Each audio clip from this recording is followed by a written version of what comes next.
Bonjour à tous, j'ai le plaisir de vous proposer cette 67e clé intitulée « Loli style de vie », partie numéro 2. Voilà, alors on va continuer dans ce qu'on a déjà dit précédemment. Je vais juste faire une petite piqûre de rappel très brièvement, lors d'une petite minute. Alors c'est quoi le style de vie? Très simple, c'est une approche holistique, c'est-à-dire globale, entière, qui permet d'avoir une vue d'ensemble sur la vie en général, dans toutes ses ramifications, dans toutes ses rubriques. C'est comme l'arbre de la connaissance avec toutes ses ramifications et de comprendre les implications et le fait que tout est interconnecté. Par ailleurs, il y a aussi une notion sémantique, c'est un néologisme, mais peu importe, de holy qui signifie saint, sacré. Donc concrètement, c'est de mettre en pratique, d'être un véritable pratiquant, de mettre sa foi, sa spiritualité en pratique dans la vie de tous les jours. Et c'est pour moi l'essence même du concept de contempler la vie, le vivant, à tous les égards et dans toutes les rubriques, les disciplines, etc., etc. Donc, c'est vraiment de l'opérationnel. Voilà, c'est ce qu'on avait vraiment vu lors de la première clé. Alors, aujourd'hui, on va continuer davantage avec les freins, les écueils, les obstacles à cette fluidité, cette mise en application, et aussi quelques solutions et des conseils pour y accéder davantage. Alors, quels peuvent être les freins? Alors, l'un des freins majeurs à la spiritualité que l'on segmente, c'est-à-dire que l'on pratique ponctuellement, c'est-à-dire que soit on le cantonne à un édifice religieux par exemple, ou bien à des périodes. Quand je suis énervé, j'ai pas envie d'être spirituel par exemple, ou quand je ceci, cela, et puis finalement c'est comme si dans votre couple, uniquement quand vous avez picolé ou vous êtes un petit peu détendu, là vous pouvez être gentil avec votre compagnon. Ça marche pas comme ça. Comment se traduit l'amour dans un couple? C'est au quotidien. C'est pas on fait un chronomètre de temps en temps, on fait un petit check-up. Non, c'est au quotidien. On est bien d'accord. Ça veut pas dire qu'on est toujours constant, mais voilà. C'est vraiment en fait. Alors c'est cette idée en fait de ne pas fragmenter. C'est au quotidien. Et surtout, il n'y a pas des trucs plus sacrés que d'autres. Les tabous, faut passer outre. J'aime, encore une fois, j'ai souvent dit dans Conversation à Dieu, quand Dieu s'adresse à Niels, en lui disant « il parle du sexe, je suis dans les chambres à coucher de tout le monde. En gros, tous tes petits délires, tes petits fantasmes, machin, détends-toi. C'est tout le monde va aux toilettes, tout le monde fait l'amour, machin, on a des petits péchés mignons de temps en temps, on a bien ceci, cela. Une gourmandise, alors je parle pas pour le sexe, mais dans l'absolu, il est où le mal? Il est où? Donc, en fait, c'est vraiment ça, parce que ça, c'est vraiment aussi ça a été très utilisé, très employé par pas mal de religions pour la vie et souffrance, on est là pour en chier, en quelque sorte, donc on a le péché originel, donc on doit se flageller, etc., ne pas honorer, donc, mais, en fait, pour moi, c'est véritablement un biais cognitif, c'est un biais de compréhension au niveau de l'amour divin. Enfin, quelle serait une telle perversion d'un Dieu aimant qui nous aurait mis ça pour nous mettre à l'épreuve, etc. Alors ça, pour moi, c'est vraiment personnel. C'est de l'ordre de ressenti. Quand j'étais petit, je n'ai jamais adhéré à ça, et pour moi, ça ne vibrait pas. Je me disais, non, c'est pas possible. Ce n'est pas possible qu'on ait puni, machin, etc., etc. Donc, on soit obligé d'en chier, parce que soi-disant que nos ancêtres archétypaux, mais enfin... Quelle infantilisation, quelle infantilisation de la religion et du concept de Dieu. Enfin, je veux dire, la récompense, donc on se comporte bien, on est gentil et on se comporte bien pour la récompense. Ok, bon, écoutez, bon, bref, je pense que vous aurez compris. C'est un principe très important, cette notion de ne pas fragmenter, de tenter de mettre en pratique au plus possible, quelles que soient les situations. Également, de ne pas segmenter sa théorie, ses croyances et puis la vie de tous les jours, mais c'est surtout de l'honorer à chaque moment dans toutes les disciplines. Que ce soit quand vous allez faire du sport peut être divin, les choses un peu légères de la vie peuvent être divines, toutes ces choses-là. Et c'est ça, à mon sens, honorer véritablement. Les gens qui sont dans la frustration, non, mais ça c'est pas bien, ça c'est péché, ça c'est etc. Tout le temps. Ils font quoi? Jugement. Ils baissent leur vibration. Donc ça, c'est important. Alors, ensuite, se déresponsabiliser. Alors ça, c'est un gros problème, un gros obstacle à cette mise en pratique justement de la dimension holistique de vie, la pratique spirituelle au quotidien, en fait se déresponsabiliser, ça veut dire qu'en fait ce n'est pas, mais c'est la raison d'être, je l'insiste lourdement, de l'ego, pour qu'il existe. Exister signifie fragmenter, se séparer. Donc il se sépare de la masse, les autres, il se différencie, pour le meilleur ou pour le pire, mais il ne veut pas faire partie du tout. D'accord? C'est sa raison d'être. Donc, disons que se déresponsabiliser, c'est toujours cette notion de c'est pas de ma faute, c'est les autres. Si je ne comprends pas un cours, c'est que le prof a mal expliqué. C'est bien connu. La remise en question, est-ce que j'ai étudié assez, est-ce que je me suis investi, ça c'est une autre histoire.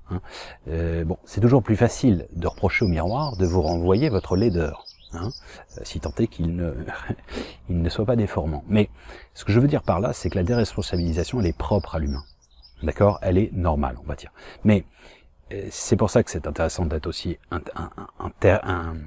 entouré de personnes raisonnables et raisonnées pour justement ne pas rester dans ce schéma. C'est la faute des autres. Les gens qui sont assistés de tout. Mais véritablement, c'est-à-dire que tout est dû, excusez-moi, sans faire le vieux con réac, là on a oublié dans la notion de liberté, là où il y a des droits, il y a nécessairement des devoirs. C'est le principe de règle de vie en société. La preuve en est, si vous avez le droit de prendre votre véhicule. Si vous respectez pas le code de la route, qu'est-ce qui va se passer? Des accidents, et des gens vont mourir. Ou être blessés, etc., etc. Donc, est-ce que c'est vous réfréner que de mettre, de vous arrêter au feu rouge? Non, c'est pour la vie. Donc, bref, ça c'est très important. Mais la déresponsabilisation, qu'est-ce que ça veut dire? C'est le fait de s'en remettre toujours à quelque chose qui nous dépasse. C'est-à-dire, ce n'est pas de ma faute si j'ai cette vie-là, c'est parce que mes parents, c'est la faute de mes parents, c'est la faute de la société, c'est la faute du gouvernement, des gouvernements, c'est la faute des politiques, des journaleux, c'est la faute c'est la faute de mon voisin, c'est la faute de ma belle-mère, c'est la faute. Et là, la liste souvent est très très très longue. Je ne nie pas que nous n'avons pas tous les mêmes chances dans la vie, j'en suis pleinement conscient. D'accord? Ça c'est évident. Et pour l'avoir connu, côtoyé, ce qu'on appelle les classes CAMIF, c'est quoi? C'est dans la plupart des meilleures classes, en général vous trouvez une grande majorité de gamins qui sont issus de parents dans l'enseignement. Pourquoi? Parce qu'ils sont accompagnés. Donc ça c'est une réalité. Les gamins qui sont d'aventure plus seuls ou qui sont dans un milieu social, etc., etc. Oui, on ne part pas avec les mêmes chances dans la vie, on est bien d'accord. Ça, pas de souci là-dessus. En revanche, le fait de rester dans un schéma qui est un vase clos, où on rumine et c'est Calimero et machin, la vie elle est méchante, etc. Et donc vous baissez vos vibrations, c'est pas de votre faute, c'est pas de votre faute, donc rien ne changera jamais. Donc si on attend les gouvernants, les galactiques, les machins, enfin des choses extérieures à nous-mêmes pour nous sauver, soit le changement que tu veux voir dans le monde, et à mon sens, c'est ce que vous enseigneront toutes les grandes sagesses. Ça, c'est la première étape. Et elle est chiante, parce que ça remet en question, ça fait chambouler de se dire, oui, je suis co-responsable de tout ce qui se passe, environnementalement. Parce qu'en plus, à l'intérieur de moi, il y a une vibration. On verra plus tard. La déresponsabilisation, extrêmement important. Ensuite, c'est péter cette notion de Maya. La Maya, c'est l'illusion. Qu'est-ce que c'est? C'est se dire, en fait, que notre perception n'est qu'un fragment comme disait Rumi, la vérité est-elle un miroir dans la main de Dieu, il s'est brisé, il s'est cassé, chacun en prend un morceau et dit que toute la vérité s'y trouve. C'est le principe du Rubik's Cube. Je vous montre une phase, vous allez dire il est bleu, moi j'ai dire il est vert, et ainsi de suite, lui il est jaune, il est rouge au-dessus, etc. Et on va tous se battre ou pas, sauf que le Rubik's Cube c'est un kaléidoscope géant. Donc chacun a un fragment de la réalité. Donc ça dépend de notre point de vue, éducatif, etc., etc., de la personnalité, etc., etc. Bon. Mais ça, en fait, de le constater comme tel, aussi tous les problèmes, comme je les ai expliqués, de finances, le système économico-financier basé sur une croissance sans fin, boosté par la dette, qui fait qu'on est dans une pyramide, donc il y a toujours une minorité qui détiennent qui exploitent, qui affranchissent, qui aliènent une grande partie de l'humanité pas forcément de méchanceté, mais surtout par égoïsme, et par matérialisme, et par je m'en foutisme, et par cupidité. Alors, ensuite, le problème que la planète, on est en train de la foutre en l'air, parce qu'on a fait en sorte que le profit prime est plus important que l'humain et la nature. Donc déjà parti de ce constat, ça ne peut être que caduque et pas harmonieux. 3, eh ben, socialement parlant, allez chercher bon nombre de personnes qui sont super épanouies dans leur vie, bien qu'ils aient rempli toutes les petites cacases matérielles, la bagnole, la femme trophée, l'homme trophée, etc. etc. Et parfois il leur manque viscéralement quelque chose intérieurement, un problème de connexion profonde à quelque chose de supérieur, à une simplicité de la vie, etc. etc. Donc ça, la constatation de la Maya, qui est sociale, sociétale, mondiale, et ensuite de la vôtre, c'est-à-dire d'accepter de vous regarder dans le miroir, de voir une certaine noirceur de temps en temps, etc., etc., de voir les différents masques de votre personnalité. Ça ne veut pas dire que vous déresponsabilisez, mais vous vous détachez, vous dénervez éventuellement. Tout ça fait mal, ça fait très mal. Ça fait mal individuellement quand vous travaillez sur vous, quand vous travaillez sur la vision du monde, bah ça vous conduit, c'est ce qu'on a vu dans la nuit noire de l'âme, ça chamboule profondément. C'est-à-dire qu'en général, on a une perte de repères, on a une colère sur la vie, on a un doute, on se sent seul, on a l'impression que tout est foireux, tout vibre faux. Et oui, c'est très déroutant. Mais ça, c'est nécessaire. C'est nécessaire, et je dirais même, le danger à ça, c'est de rester à ce premier stade. Vous avez dans l'alchimie un triptyque, c'est-à-dire, premier point, c'est la destruction. C'est l'œuvre noire, c'est le corbeau, on coupe la tête. 2, c'est l'œuvre blanc, c'est le nettoyage. Et ensuite, c'est la transmutation, c'est passer à autre chose. Donc, l'un des dangers majeurs de ça, et c'est ce qui se passe beaucoup, malheureusement, je vais faire le lien avec les réseaux sociaux, c'est de rester dans une aigreur. Ah, la vie elle est méchante, ah, regarde, tous des cons, tous des vendus, machin, les politiques, les journaleux, machin, etc., etc. Bon, bah ça, qu'est-ce que vous faites? Bah vous créditez l'égrégore de peur et de segmentation, et vous vous entretenez. Donc vous pensez être dans une lutte comment dire, du camp du bien, de vraie lumière, machin, enfin ces trucs qui n'ont... Enfin bon. Et bah en fait, vous faites pas mieux, vous créditez. Donc vous ruminez, vous êtes en conflit intérieur. On est dans ce cas de figure dans la haine, on est dans le jugement, on est dans le... Donc, rien d'harmonieux là-dedans. Donc ça, le danger à ça, c'est de basculer dans une aigreur qui fait qu'on baisse nos vibrations individuellement. Donc on ne s'élève pas du tout, on n'est pas du tout dans un processus d'ascension ni d'éveil, loin de là, c'est de l'ego spirituel. Et non seulement vous faites du mal à vous-même, mais vous faites du mal à l'éveil complet.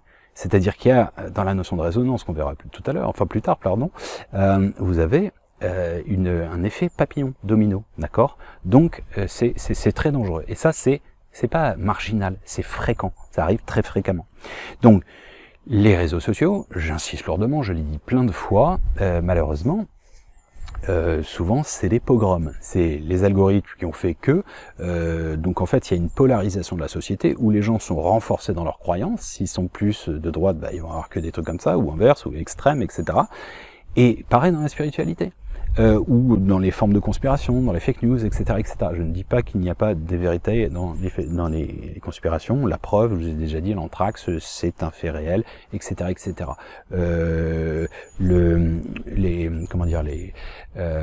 protocole des sages de Sion est une conspiration fausse, qui a été démontré. C'est Nicolas Tsar qui avait demandé à faire un faux pour dénoncer une organisation juive au début du siècle précédent. Et il s'avérait comme complètement faux, instrumentalisé, et qui a été réutilisé par Hitler. Donc, dans un sens comme dans un autre, il y a de l'utilisation de la manipulation. Il faut faire très attention à ça. Et comment? Le discernement, je me réfère à la clé 46, pour laquelle c'est fondamental, c'est vital aujourd'hui pour survivre et surtout d'être en paix, en bonne santé mentale. C'est très simple, mais voilà. Ensuite, le diagnostic, c'est toujours la même chose. C'est le diagnostic, c'est ce qu'on a vu avant. C'est une introspection de soi-même, de se regarder ces différentes masques de la mascarade, des masques de notre personnalité, c'est-à-dire nos traumas, nos corps de souffrance, c'est-à-dire les pierres que l'on porte, réels ou fantasmés, peu importe, tant que le résultat est là, qui nous font souffrir, le corps de souffrance, à travers lequel on s'identifie parfois. Je me réfère à la clé 9 de l'ego et à la clé 10 également, du nettoyage. Donc ça, dans cette vie, les traumas de l'enfance, etc., dans sa vie, de l'aligner, éventuellement ce qu'on se trimballe de nos ancêtres, qu'on a connues ou pas. Ça peut être dans nos mémoires cellulaires, dans le genre humain, qui n'est pas forcément de notre famille, des peurs archétypales. Et puis ensuite, enfin, aussi un karma d'une vie à l'autre qui n'ont pas été nettoyés, dénervés, et donc vous êtes encore en conflit intérieur à travers ça. Pareil pour le diagnostic avec la société. Mais j'insiste lourdement, ça ne doit pas vous faire basculer dans une aigreur, une obscurité. Ce serait justement l'effet inverse. Alors, quelques bribes de solutions en quelque sorte. Alors, on va revenir évidemment. Alors, l'holistique de vie en pratique, la pratique de la spiritualité, c'est des choses simples en fait. C'est des choses simples. Je sais que nous sommes dans une ère ce que j'ai appelé du pif gadget, c'est-à-dire de la spiritualité 2.0 pif gadget, qui doit être fun, qui doit être, on doit l'éveil pour les nuls en TED Talks de 18 minutes, parce que sinon on veut pas s'investir, on veut que ce soit du pré-mâché et que ça aille très vite. Pif gadget, pourquoi? Parce que c'était le fameux truc à l'époque où on lisait pas le magazine, on jouait uniquement avec le petit gadget, quoi. Et malheureusement, je déplore que dans la spiritualité, entre les sorties de corps où on ne focalise que là-dessus, les messages des guides, des galactiques, machin, etc. Et en fait, c'est que du sensationnel. Mais les basiques, on les occulte totalement. Alors, quels seraient ces basiques? Quels seraient ces basiques de la spiritualité? C'est relativement simple. 1, être en harmonie.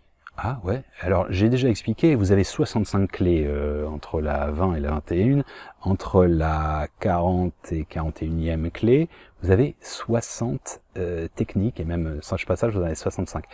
60 techniques pour être heureux. Et je vous ai déjà expliqué que la plupart du temps, donc être heureux, élever ses vibrations, du cœur, de la conscience, de l'unité, etc. On avait bien vu que c'était la quête de l'unité qu'on cherchait, de la reconnexion. Je me rends compte que les gens s'en foutent. Et surtout, quand on pose la question, c'est quoi votre définition de l'harmonie et du bonheur? C'est difficile à expliquer. Donc si c'est confus, une des favorables pour ceux qui ne savent pas où ils vont, comme disait Sénèque. Quand vous voulez, vous, accéder au bonheur, si vous ne savez pas ce que c'est. 2, quand on leur demande les techniques, la plupart du temps, les gens ne savent pas. Donc, encore une fois, c'est une question, je ne dis pas il faut faire ceci, mais ça fait partie des basiques. Je pense que quelqu'un qui est bien dans ses pompes, c'est quand même assez agréable, non? Puis il est rayonnant, etc. Donc ça c'est l'ascension. C'est l'ascension. La véritable ascension, c'est pas vous êtes Superman et vous sautez 50 mètres ou Peter Pan dans le ciel direct. Ça n'a rien à voir. Ascension, c'est ascensionner les vibrations, c'est monter ces fréquences énergétiques du cœur et de la conscience. Mais pas, encore une fois, de manière perchée, déconnectée, hors sol de la vie, dans les elfes, dans les machins. C'est dans la vie pratique de tous les jours. 1, essentiel. 2, toute la notion, en fait, si vous voulez, c'est la partie pratique du deuxième cycle de nos vidéos, c'est-à-dire la clé 21, 22, 23, 24, 25, 26, etc. La bonne respiration, clé 23. Pourquoi? C'est pas un détail, c'est pour être bien dans ses pompes, pour avoir plus de rayonnement, de connexion neuronale, etc., etc. D'avoir des états de conscience modifiés, pour être plus heureux, physiologiquement, j'entends. Respiration. L'hygiène de vie, dans l'absolu, le sport, je vous ai déjà expliqué, allez en Inde, vous allez jamais rencontrer un yogi, un maître spirituel qui ne pratiquera pas, qui n'honorera pas le vivant et l'emprunt, ou disons comment dire, l'emprunt qu'il a eu à travers son corps. C'est pas, on vous l'a donné, on ne peut-être jamais rien que peu de temps. Tout le monde pratique, les sages, les taoïstes, etc. pratiquent toujours le tai chi ou le qigong. Systématiquement, c'est indissociable. Vous ne pouvez pas être dans la spiritualité uniquement dans le mental. C'est l'alignement du corps, du mental et de l'esprit, enfin de l'âme plutôt. Ok, donc ça c'est très important, l'hygiène de vie. Donc le sport, faire du sport, un minimum de sport, d'activité physique. La nourriture, c'est pareil, clé 25 je crois. La détox, se nettoyer de temps en temps, de bien manger en conscience, etc. Tout ça c'est lié. Comment voulez-vous, si vous picolez tout le temps, vous droguez, vous mangez que de la junk food ou des aliments très gras avec des énergies très basses ou peu de nutriments, peu d'enzymes, etc. Vous dormez mal, vous faites pas de sport. Et puis après vous êtes à fond et par contre vous gobez des tonnes et des tonnes de conférences et de YouTube et de je sais pas quoi de bouquins de culture, on va dire, de la spiritualité. C'est pas, les hautes vibrations, elles vont pas survenir comme ça. Il faut, c'est c'est un investissement, mais du cœur en fait. C'est pas du genre je dois m'imposer, mais ça en fait partie en fait. C'est pas un détail du tout quand je dis ça. La méditation, c'est pareil. C'est pas un truc que j'arrête de penser puis je suis ou parce que je l'ai vu à la télé, parce que c'est tendance, c'est cool. Non, méditation, c'est faire le vide. Comme ça, vous videz l'éponge et vous avez accès au champ unifié de conscience. Donc vous avez plus d'intuition et plus de créativité, etc., etc. La pleine conscience, le mindfulness, c'est encore différent. Vous êtes vraiment dans l'instant présent à chaque seconde. Donc ça évite de ruminer, ça évite la dépression, ça permet d'être dans une gratitude profonde de la vie du quotidien, de tous les jours. Ça, la gratitude, c'est pareil, c'est les basiques. Quand vous remettez, merci le petit oiseau, j'adore ton petit chant et tout. Oh, je vois cette fleur et tout. Oh, merci la vie, oh merci, il fait tellement beau. On a le soleil, il fait 18 degrés là, en plein soleil, je crois qu'il doit faire 21 ou 22. Oh, mon Dieu, merci pour ça. J'ai pas toujours le beau temps. Vous voyez, ces trucs tout simples où vous faites un beau petit repas ou un truc, je sais pas, une générosité de la vie, du vivant. Je sais que ça fait peut-être nier pour certains. Ben oui, comme de prier, vous avez des tomates et tout, elles sont belles mes tomates, merci pour ceux qui les ont préparées, le soleil, la terre, machin, merci aux tomates de me donner tout. Ça fait con, tant pis. Mais c'est ça en fait, la pratique de l'holistique de vie. C'est ça, c'est ce truc, c'est l'épicurisme aussi. C'est la gratitude, c'est aussi le pardon, être en paix avec soi-même, être en paix avec son passé. Oui, vous m'avez fait de la merde, mais je vous pardonne parce que ça m'a permis d'évoluer, d'avancer, etc. L'enfant intérieur, sa capacité. L'enfant intérieur, pourquoi? C'est ce que j'ai dit juste avant. Sa capacité à s'émerveiller de la vie. Oh, regardez comme elles sont mignonnes les petites fleurs là. Oh, regardez les petites pétales. Ah ouais, on faisait comme ça à l'époque. On faisait alors je sais même plus. Vous savez, les trucs, on faisait des trucs comme ça. Et puis, en fait, vous vous rendez compte, il y a du pistil et tout. Et enfin, je sais pas, vous émerveillez des petites choses. C'est-à-dire que vous pouvez jouer pendant 5 minutes. Mais en fait, votre gamin, enfin vos gamins si vous en avez, ou les gamins en général, vous rapprennent ça. Ces yeux d'enfant à s'émerveiller de la magnificence du vivant, de la vie. Je sais, mais ce sont les basiques. J'insiste lourdement. Alors, oui, c'est pas une quête en fait.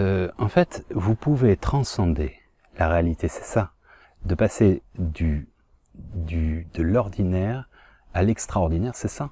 C'est qu'en fait, je vous ai déjà expliqué, venez dans ma vie. Elle n'est pas exceptionnelle. C'est ma manière de la percevoir qui est exceptionnelle. Je suis persuadé que si j'allais dans d'autres vies, peut-être que je verrais aussi, j'aurais des extases mystiques de la même manière. Donc, mais c'est une question de conditionnement surtout, et de vibration intérieure. C'est important, parce que quand on est trop dans une quête systématique, de la même manière, quand on voit, je vous ai déjà parlé pour la notion de l'amour, on voit une focalisation aujourd'hui sur les flammes jumelles. On veut la flamme jumelle, on veut la flamme jumelle, on veut la flamme jumelle, je veux. Ok, peut-être que tu vas passer à travers des compagnons, enfin des gens qui t'accompagnent dans ta vie, un compagnon de vie, ponctuellement, pendant 5-10 ans. Ça va être une très belle expérience de vie qui vont t'amener plein de belles choses. Et ce sera pas ta flamme jumelle. Alors, tu veux vraiment exclusivement ta flamme jumelle, surtout qu'on l'a déjà expliqué, la plupart du temps, c'est extrêmement compliqué de se coordonner au départ. Mais bon, bref, la quête des hautes sensations, c'est-à-dire, oui, on en revient toujours à cette notion de fuite. Pourquoi? Je vous ai fait une clé juste précédemment sur le voyage astral et les sorties de corps. Cela étant, oui, ça me passionne, mais c'est pas le truc que je fais tous les jours et je pense tous les jours. Ça, exclusivement là-dessus, oui, ça peut être une fuite et un danger de ce fait. Parce que, je vous dis, quand vous êtes uniquement sur votre ordinateur, la spiritualité, c'est pas ça. Quand vous êtes uniquement dans les échanges virtuels, c'est pas ça. Si vous extrayez la réalité de la vie, c'est un peu dommage, quoi. C'est ça que j'essaie, encore une fois, tout ce qui est sorti de corps, de focaliser uniquement sur les extraterrestres, etc. Tout ça, pour moi, c'est de la déresponsabilisation. C'est une forme de fuite ou de voir le futur systématiquement, les channeling, les machins, etc. Encore une fois, j'ai déjà expliqué, ça fige un destin, si vous y croyez. Et encore une fois, pourquoi vous voulez qu'on vous spoile le film? Vous voulez pas qu'on vous dise l'intrigue ou ce qui va se passer? Donc, je ne dis pas en train de critiquer les channeling, les médiums, ni ceux qui croient aux extraterrestres, etc. Je ne dis pas que ça ne m'intéresse pas, ça m'intéresse, mais je constate que ça devient de plus en plus exclusif. Si je fais un post sur Facebook, je vous dis franchement, dans la spiritualité, je suis très peu lu. Par contre, si je mets un truc, message des guides, message des gens, message canalisé, ah bah là, tout de suite, ça fait du tabac. Et je peux mettre les pires, la palissade, les pires truismes, c'est-à-dire les pires évidences, genre, ah, le monde est méchant, pardon, le monde est gentil, ou avant la fin de la semaine, tu vas avoir une grosse rentrée financière. Ça, je le vois tout le temps, chaque semaine. Je me dis, mais pourquoi sur les 1000 qui like et qui mettent des amen, amen, amen, amen la thune, à bout de la thune, non, amen, amen, A-M-E-N, en hébreu, ça veut dire je suis d'accord. Vous pointez pas d'une semaine à l'autre en vous disant, mais attendez, on a dit qu'avant la fin de la semaine, j'aurai une rentrée financière. Mais si vous n'avez rien entrepris pour ça, c'est évident que ça va pas vous tomber du ciel. Bon bref, je pense que vous aurez saisi, et puis ceux qui ne saisissent pas, bah écoutez, c'est dommage, peut-être qu'un jour ça viendra, mais encore une fois, chacun son rythme, et moi j'aurais planté mes graines, et puis advienne que pourra. Alors justement, aussi dans cette notion exclusive, vous allez me dire, mais tu en fais partie, j'en fais partie complètement, de stopper la critique sans cesse, et le jugement sans cesse. Vous allez dire, mais toi tu le fais également. Oui, je le fais aussi. Mais en fait, je ne me cantonne pas à uniquement ça. C'est ça l'idée. En plus, discernement, lucidité, il y a un moment, ça ne veut pas dire que vous êtes bisounours. C'est-à-dire que je peux comprendre, je vous dis, je pourrais rentrer dans les complexions et les profils par empathie de ceux qui ne voient exclusivement un intérêt qu'à ce que je viens de dire précédemment. Voilà, je dis juste que c'est juste se focaliser. C'est comme si on se focalisait, j'en sais rien moi, sur la notice d'utilisation. Vous jouez juste avec la boîte, l'emballage, et vous ne jouez pas avec le jouet. Ce qui arrive beaucoup quand vous offrez un cadeau à un nourrisson, à un petit bébé. La plupart du temps, il en a rien à foutre, quoi. Du jouet, enfin, vous voyez ce que je veux dire. C'est le même principe. Et ça se cantonne pas à ça. Bon, bref. Alors, ensuite, je pense que ce qui est important, c'est aussi de définir ses centres d'intérêt. Ça, c'est important. Définir ses centres d'intérêt, ce qu'on aime, hein, c'est pas ce qu'on voudrait aimer pour que ça fasse bien. Non, ce qu'on aime profondément. Donc, se connaître soi-même. Connais-toi toi-même et tu connaîtras les mystères et ainsi de suite. C'est aussi, c'est connaître ce que l'on aime et en fait, avoir une certaine discipline et état d'esprit positif. Hein, j'insiste, c'est très important. Et au-delà, de ne pas avoir peur de l'échec ou de la critique. Pourquoi? Parce que la critique est facile, l'art est difficile. Je vois 90% des gens qui passent leur temps à critiquer. Oui, c'est nul, c'est machin, on connaît, c'est déjà fait, like, pas like, machin, enfin. Et toi, tu fais quoi? Que proposes-tu de concret? Et puis là, il y a personne en général. Donc, c'est sûr que, je vous l'ai déjà dit, je l'aime tellement celle-là. C'est tellement facile de ne pas se tromper quand on fait rien. Hein, lui qui reste le cul vissé sur sa chaise et dans son canapé n'a pas de risque de se planter, à part peut-être de faire tomber des miettes de son gros donuts sur le canapé. Hein. Vous voyez ce que je veux dire? J'exagère, mais volontairement, ça c'est de la magnétique, c'est pour provoquer une réaction et une prise de conscience à travers ça. Alors, établir, je disais aussi, une feuille de route, c'est-à-dire, oui, alors il y en a que ça fait peur la méthodologie. Ah bon? Et pourquoi l'organisation ferait peur à certains? Vous voyez, donc définir des objectifs, une méthodologie, comment y parvenir, une feuille de route, c'est-à-dire un planning, un retour planning, des actions correctives. Ça a bien marché, ça a pas bien. Bon, excusez-moi, mais mettre à bien des projets d'envergure, que ce soit humanitaire, etc., nécessite toute une méthodologie. C'est pas être dans la matrice et machin, entretenir la 3D, etc. Non, c'est juste, c'est l'organisation. Encore une fois, si vous dites non, mais en fait, on va le faire en freestyle. On fait un orchestre philharmonique. Et allez-y, éclatez-vous, improvisez. Oh, vous allez voir, ça va être cacophonique l'histoire. Il faut s'organiser, il faut répéter au préalable, il faut, c'est régi, c'est logique, et pour que ce soit harmonieux. Et c'est le même principe dans l'application aussi holistique. Il n'y a pas de honte à ça. Enfin, je veux dire,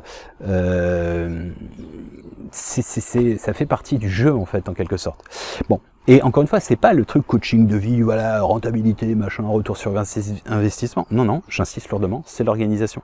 Du même ordre qu'il y a des règles dans le code de la route. Bon, si vous les respectez pas, vous allez avoir des accidents, hein, c'est comme ça. Ensuite, bien entendu aussi une solidarité nécessaire à mon sens à travers les gens en général. Je vous dis, être solidaire, qu'on ne soit pas des miradors dès que certains entreprennent quelque chose, On est tous invités, on le verra pour la 3, 4, 5e dimension, la nouvelle ère, etc. Comment y parvenir. Mais si d'aventure, il y a des gens qui attendent que d'autres vont le faire pour eux, ça va pas marcher. Surtout, c'est ça très chiant quand vous êtes enthousiaste, vous voulez entreprendre des choses. Et que, il y en a, c'est juste bête et méchant, dès que vous avez une idée, boum, eux ils en ont pas, hein, mais en revanche, direct, ça marchera pas, ouais, c'est de la merde, ou c'est... Ok. Bon, ça, la solidarité fait que vous pouvez aider quelqu'un si vous constatez, ou vous avez une critique constructive, vous pouvez l'aider aussi à élargir son champ de conscience par rapport à ce qu'il a peut-être pas anticipé. Ça c'est bienveillant, vous voyez. La bienveillance, c'est solidarité, bienveillance pour moi. Ça c'est la spiritualité d'un pratiquant. Ça c'est important au quotidien. On a besoin de ça. On a besoin d'être supporté, d'être soutenu des autres, etc. Ça veut pas dire que tout le monde nous kiffe, mais c'est à mon sens extrêmement important. Après, moi je vous invite dans ce cas de figure aussi à faire des retraites. Des retraites, je suis pas en train de vous faire de la pub pour Chambali, rien à voir. Non, pas une retraite comme ça d'ailleurs. Une retraite gratuite. Hein. Une retraite, par exemple, Vipassana. Tapez Vipassana, vous allez trouver, vous allez partout dans le monde, en France, c'est gratuit en général. Hein. Enfin, c'est pas en général, c'est gratuit. Vous financez si vous voulez, parce que vous avez de la bouffe et tout, vous l'amenez, mais normalement c'est 100% gratuit. 10 jours de méditation. Vous êtes tout seul, parlez pas, ou bien très peu, et vous vous centrez sur vous. Ou bien, je sais pas, vous partez 3 jours, 4 jours, j'en sais rien, sac à dos, dans la nature, vous, en immersion totale avec vous-même. C'est important, ce sont des rites initiatiques. J'ai passé 15 ans, 20 ans à voyager seul, avec mon sac à dos, et avec le monde, l'univers sur mon dos, et en parallèle à la communion avec la rencontre du monde, et de moi-même surtout. Donc, c'est un travail sur soi, et c'est jouissif aussi. Vous allez apprendre plein de choses, vous allez galérer, etc. Et peu importe votre âge, que vous soyez une femme ou un homme, il y a toujours des lieux encore sur Terre où qui sont pas dangereux non plus. Il faut arrêter de succomber systématiquement à l'empire de la peur. Mais je dis pas qu'il n'y a pas des zones sur la Terre qui sont pas dangereuses, mais en l'occurrence. Ensuite, pour vous donner quelques exemples et qui ne sont pas exhaustifs sur des mesures d'envergure de l'holistique de vie que je considère comme tel, CF la clé 45 sur l'éducation. Je vous ai expliqué, nous mettons en place un programme révolutionnaire, avec une vingtaine de disciplines différentes, type gestion de projet, développement personnel, biologie, méditation, gastronomie, nutrition, cuisine, jardinage, etc. Enfin des choses opérationnelles avec une méthodologie particulière. On l'enseigne à l'orphelinat de Bali, gratuitement. Nous sommes en train de créer une école 2.0, qui verra le jour physiquement dans 2 ou 3 ans, je ne sais pas, on verra en fonction du courant de la vie, et en ligne aussi disponible gratuitement, inspiré de choses qui existent, la Green School, Montessori, etc., etc. Mais l'idée, c'est ça. Donc ça, c'est pragmatique. Pourquoi? Parce que c'est investir pour les générations futures, avec des visions, l'empathie, la communication non violente, tout ça, c'est enseigné, d'accord? Donc, ça marche très très bien actuellement à l'orphelinat de Bali. Donc voilà, et on souhaite que ça se démultiplie, on veut aider à ce que ça se mette en place, que ça s'adapte en fonction aussi des cultures, etc., etc. Bon bref, ça c'est un projet d'envergure, à mon sens. Et c'est un projet de cœur, c'est un projet holistique pour le moment. Ça, le fait que nous sommes en train aussi, du même ordre, à Bali, de mettre en place une communauté indépendante énergétiquement, etc., etc., etc. Bon. Vous allez dire, ça existe déjà dans le passé, les kibbutz, les machins. Oui, complètement. J'ai pas dit qu'on avait réinventé la roue, mais ce genre de petites éco-communautés, etc., responsables, etc., etc., c'est pareil, ce sont... on listera toutes les difficultés qu'on a, on mettra en place une plateforme justement pour aider les autres à en faire de même s'ils le souhaitent, l'adapter bien entendu. Et ça c'est pareil, on n'attend pas des gouvernants, on n'attend pas des galactiques, on met en place des projets, d'accord? Donc éducation, l'école du futur, une communauté par exemple. Mais encore une fois, ça ne veut pas dire que vous n'êtes pas dans la spiritualité si vous n'êtes pas de communauté, vous faites pas ça. C'est des exemples parmi tant d'autres qui me font vibrer, mais qui sont axés dans la nature. Tout ce que je tente, mes livres, tous gratuits, j'en ai 16 actuellement, 5 sont en écriture, ils sont disponibles probablement cette année, peut-être début d'année prochaine. Bref, tout ça, pourquoi je me prends la tête là dans toutes ces vidéos et tout? Vous pensez que je gagne quelque chose? Il y en a qui vont dire, oh, tu es rétribué de YouTube. Ouais, j'ai dû gagner 36 balles depuis le début. Donc, si vous regardez le nombre d'heures Là, on est à plus de 160 vidéos, parce que quand même, je me le tape ensuite en anglais. Pour 36 balles, je ne suis pas sûr que je cherche l'appât du gain, pas trop quoi. Donc c'est évident, hein, quand on fait 16 bouquins qui sont tous gratos, c'est peut-être parce qu'on a envie de... Bon, ça c'est entre guillemets, c'est perso. Il y a plein de gens aussi qui... Je suis pas en train de vous dire, ouais, enfin je veux une médaille, je veux une reconnaissance, c'est pas ça, c'est juste, ça fait partie de l'holistique de vie, hein, ce don de soi, à mon sens. Voilà. Alors, je vais conclure avec une... Alors, si je devais vous résumer, mais je vais faire 2 citations que j'adore profondément. Mais si je devais conclure, en fait, pour redire les choses très importantes, c'est de ne pas fragmenter les moments. La spiritualité, c'est tout le temps. C'est pas un temple, c'est pas un lieu, c'est pas un moment, c'est pas quand vous êtes pas énervé, c'est tout le temps. D'honorer le vivant et la vie dans toutes les rubriques, dans toutes les dynamiques, etc. Ça, c'est important. Ne pas tomber dans, enfin, d'être dans le discernement, de ne pas être dans l'exclusive virtuelle de la spiritualité 2.0, etc., dans le jugement, dans l'ego spirituel, dans la cumul de connaissances, sans mettre en pratique. Hein. Ça, c'est un des dangers. Uniquement sur les réseaux sociaux, il y a que du jugement, il n'y a pas de solidarité, etc., etc. D'ouvrir la Maya, c'est-à-dire la boîte de Pandore, et que ce soit environnemental et personnel, donc personnel vos différents masques, corps de souffrance, de cette vie, des vies antérieures, de votre lignée, etc. Et puis la société, économico-financier, la nature et la société, enfin sociale, sociétale. Ok, bon, tout ça, le danger, c'est de se dire monde de merde, on est en dépression. C'est la première étape. On sait ce qu'on n'est pas, on sait ce qu'on veut pas, qu'est-ce qu'on veut. Ça, c'est du pragmatisme. Quand je dis tout le temps, je prône la lucidité, c'est ça, être conscient de tout ça. 2, l'optimisme. 3, le pragmatisme. Ben, je pense que la question, elle est vite répondue, hein, comme disait le grand philosophe. Petit clin d'œil. Oui, se déresponsabiliser, ça c'est extrêmement important. On est beaucoup dans ce schéma de déresponsabilisation, faut s'en affranchir. Ensuite, les basiques, élever ses vibrations du cœur et de la conscience, l'hygiène de vie dans l'absolu, la méditation, la pleine conscience, la bonne hygiène de vie, la connexion à la nature, la nourriture, etc., etc., l'exercice, etc., etc. Le fait de ne pas être que dans la quête du sensationnel, aussi dans la vie réelle de la densité de la matière, trop de critiques, etc. La peur de l'échec avant de commencer, hein, le jugement, la critique, établir une feuille de route, définir ce qu'on aime, hein, ses centres d'intérêt, des feuilles de route, une organisation, etc. Tout ça, ça fait partie du jeu. Se connaître soi-même, éventuellement faire des sessions une fois par an. Moi, je fais régulièrement une fois par an, si vous pouvez faire 3 jours, par exemple, partez tout seul, vous allez marcher, etc., etc., pour vous retrouver avec vous-même. Alors, pour entre guillemets conclure sur 2 citations que j'adore particulièrement. Une d'un grand soufi, Cham de Tabriz, et la deuxième d'un grand mystique juif, Hasidim Haredim, Baal Shem Tov. La première, c'est la suivante. Donc c'est Cham de Tabriz, un grand soufi, qui dit la chose suivante. Elle est longue, hein, accrochez-vous. Tout l'univers est contenu dans un être humain, un seul être humain, toi. Tout ce que tu vois autour de toi, y compris les choses que tu n'aimes guère, y compris les gens que tu méprises ou détestes, est présent en toi, à différents degrés. Ne cherche pas non plus le diable hors de toi. Le diable n'est pas une force extraordinaire qui t'attaque du dehors, c'est une voie ordinaire en toi. Et si tu parviens à te connaître totalement, si tu peux affronter honnêtement et durement à la fois tes côtés sombres et tes côtés lumineux, tu arriveras à une forme suprême de conscience. Quand une personne se connaît, elle connaît Dieu. Magnifique. Alors la deuxième, c'est Baal Shem Tov, c'est la suivante. L'homme, elle est un peu plus simple et plus courte. Enfin, un autre registre. L'homme à côté de toi est ton miroir. Si ton propre visage est pur, l'image que tu perçois sera aussi parfaite. En revanche, si tu vois un défaut dans un homme à côté de toi, c'est ta propre imperfection que tu découvres. Il t'est montré ce que tu dois corriger sur toi.